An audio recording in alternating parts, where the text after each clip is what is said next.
Pete Gaynor, the acting head of that agency. Mr. Gaynor, I just want to pick up on what Janice Dean said. What are the special challenges of dealing with this storm, given the fact that its strength, its speed, and where or when it's going to hit the mainland keeps changing? Yeah, I think Janice hit the key word is uncertainty, and we've been dealing with uncertainty pretty much for the entire time with Dorian. It's going to stall out tomorrow and into Tuesday. Cat 5, 160-mile-an-hour winds, surge. And I know people are getting tired because this has been a long-duration storm, and it hasn't even touched, Florida or the East Coast.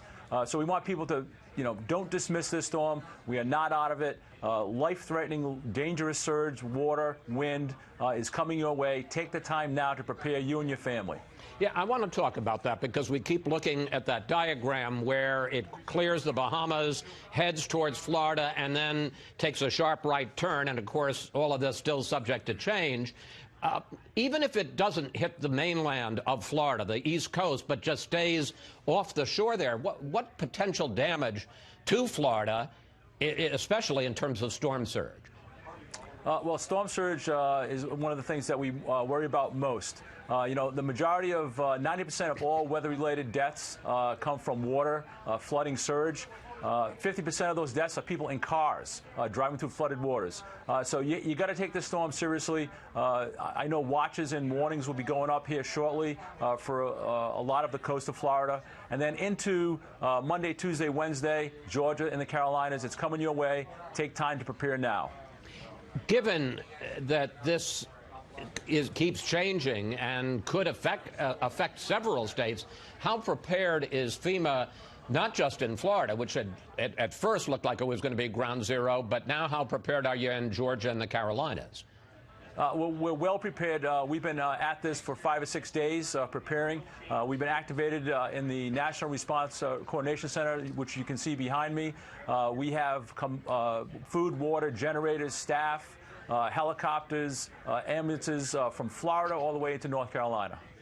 DHS decided a month ago to transfer some money, $155 million from FEMA disaster relief, to build more immigration hearing sites on the southern border. Now, it now turns out in 2014, President Obama did roughly the same thing, transferred $270 million from disaster relief to deal with another migrant crisis. But Florida Agriculture Commissioner Nikki Fried put out a statement this week, quote, "The president must be out of his mind if he thinks it's a good idea to shift funds out of FEMA for immigrant detention at the border while a potential then Category 3 hurricane bears down on the United States." Mr. Gaynor, your response to that?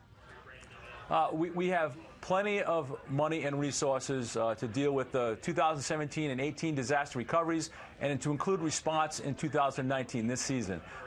We live with risk every day. We assess risk. We assess that that $155 million is low risk and is not affecting our preparedness whatsoever for Dorian.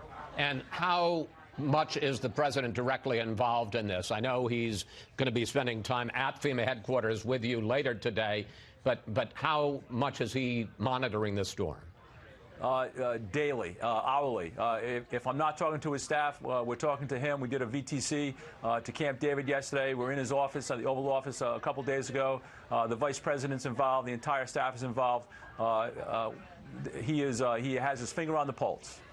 One last quick question. You have a long history of handling these disasters, emergency management in Rhode Island, but this is going to be your first storm as an acting director of FEMA on the national level. Just a natural human question. Any nerves?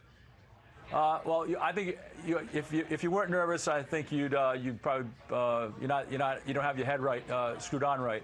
So it's just not about me. It's about the 20,000 employees that work for me directly and the entire federal family, which is represented behind me. So everything from federal NGOs, our private partners, state, local, and individuals. This is a team effort.